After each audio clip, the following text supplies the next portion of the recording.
నల్గొండ జిల్లాలో ఉపాధ్యాయ ఎమ్మెల్సీ ఎన్నికల పోలింగ్ ప్రశాంతంగా కొనసాగుతుందని జిల్లా ఎస్పీ శరత్చంద్ర పవార్ తెలిపారు.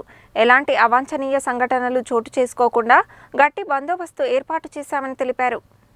జిల్లాలో ఉపాధ్యాయ ఎమ్మెల్సీ ఎన్నికల పోలింగ్ ప్రశాంతంగా కొనసాగుతుంది.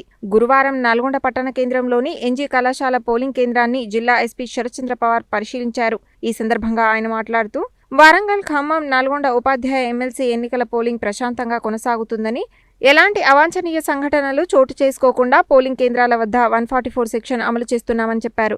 జిల్లాలో 37 పోలింగ్ కేంద్రాలు ఏర్పాటు చేయగా అందులో 5 కేంద్రాలను సమస్యాత్మక కేంద్రాలుగా గుర్తించడం జరిగిందని చెప్పారు. 13 రోడ్ల ఏర్పాటు చేయడం జరిగిందని తెలిపారు. సాయంత్రం 4 గంటల వరకు పోలింగ్ జరగనుందని చెప్పారు.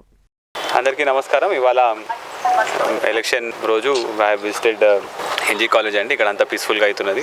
ఇప్పుడు వరకు జిల్లాలో 10 o'clock వరకు 22% ఓటింగ్ నమోదైంది. దీనికి సంబంధించి ఎక్కడ కూడా ఎటువంటి ఇష్యూస్ మన జిల్లాలో జరగలేదు. ప్రతి చోట కూడా మనం ప్రాపర్గా బందోబస్తు ఏర్పాటు చేయడం జరిగింది. ప్రతి ప్లేస్లో కూడా మన సిఐస్, డిఎస్పీ అందరి పర్యవేక్షణలో కూడా ఎటువంటి ఇష్యూస్ లేకుండా ఓటింగ్ అనేది ప్రశాంతంగా జరుగుతున్నది. ఇప్పటి వరకు కూడా మనకి ఎటువంటి కంప్లైంట్స్ కూడా రాలేదండి.